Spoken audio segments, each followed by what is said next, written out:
بسم الله الرحمن الرحيم. الحمد لله والصلاة والسلام على رسول الله. بعد السلام عليكم ورحمة الله وبركاته. وحن سلامة يا أمد الصومال المال والباقي جوان قدائية دبدة. warkaygu wuxuu ku saabsan yahay arrin aan wanaagsaneyn oo shalay iyo maanta ka dhacday degmada Weyn oo runtii dad la dilo, guriyo la gubo, dad la gubo. arrintaas oo dadka Soomaaliyeed aysan dhaqan u lahayn, islaamnimada aad ugu xun, dadnimada aad ugu xun.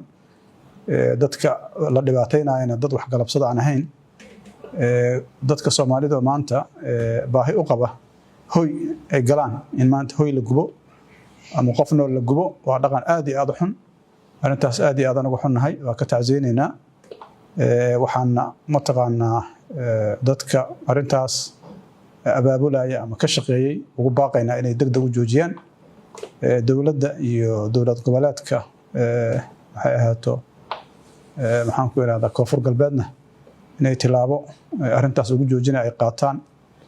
sidaas oo kale odayaasha dhaqanka ama duubabka culimada waxgaradka dhalinyarada inaan la ogolaanin arrimo noocaas inay dalkeena ka dhacaan.